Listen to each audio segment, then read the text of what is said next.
This is David Harrison Greis with the Greis Report, reporting to you live from New York City.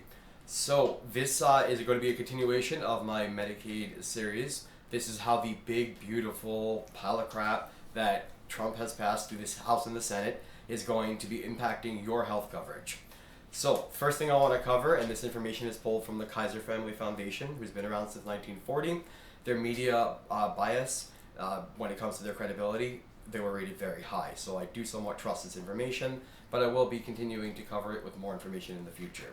First thing I want to cover, effective January 1st, 2026, it's going to be cuts for expansion coverage and financing for the Affordable Care Act and Medicaid.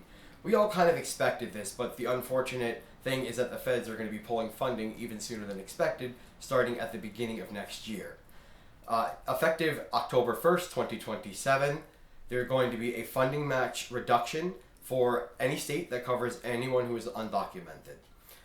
It also is going to limit federal funds for emergency Medicaid for undocumented peoples. So if you are somebody who is undocumented, you're working, you get hurt on the job, you go to the hospital, you would be able to usually apply for something called emergency Medicaid that would at least cover part of it. What this does is it revokes the funding for that, and it cuts the federal spending for it. Now, one of the most problematic parts, and I did mention this in the last video, is this idea of these eligibility determinations. So currently, eligibility determinations for Medicaid and related plans, even the Affordable Care Act plans through the marketplaces, is done once per year. Now, this is going to be based upon a couple of factors, including household size, family number, income, and different levels of different kind of work. Now, one of the biggest problems here is that if you fail to become eligible for whatever reason, maybe you can't meet the work requirement, maybe you got sick from a virus and it took a toll on your body, maybe you got injured and you couldn't work for a period of time. If you can't meet the work requirement, what they're going to be doing is not only denying you from Medicaid, but they're also going to disenroll you and disallow you to enroll for plans through the Affordable Care Marketplace. That's a big problem. This is a punishment.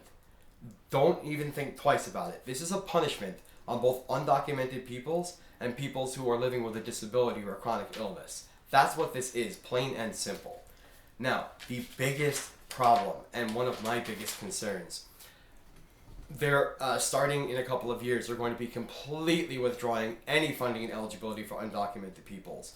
They're not going to have any ability to be covered. And then, to top that off, and if you came here legally and you did everything the way that they want you to, you're going to have to wait 5 years to get covered by Medicaid. What's going to happen in those 5 years? This is going to be devastating to families of people who came here the way that the government is telling them to. Last but not least in this part of the series, this is very ambiguous. Now, I'm going to be also reading the bill and cross-referencing, and I'll do another video on that in the near future, but I really want to talk about this because I remember, I don't know if you remember, but I'm sure you do, a couple of months ago, there was a really big uproar about the autism tracking system that RFK Jr. wanted to implement. Well, in this bill, there's a possibility for something of that nature. This bill builds a tracking system that states must submit social security numbers of enrollees and other information. What other information? Perhaps it's in the bill, perhaps it's going to be left up to the discretion of the government. We don't know yet. Everything's still rolling out. However, their reasoning, preventing dual enrollment. They want to prevent dual enrollment for Medicaid in double states, and this plays into that whole spiel about, fraudsters in the Medicaid system. But what this really does, it takes your information and your family's information and puts it in the hands of the government, and they can build a tracking system based upon this to track American citizens. The American government will know not only that you have a disability or chronic illness, but they might even know what medications you take for that, and they might be able to further implement down the line horrible things that I won't even begin to speculate upon. I don't like speculation, I like talking facts. I hope you take this information and you sit with it, maybe analyze it a little bit, and I ask you to please share this video with your friends. People need to know what's going to be happening. People need to understand how this bill is going to impact you. This is David Harrison Greis of the Greis Report, signing off from New York City.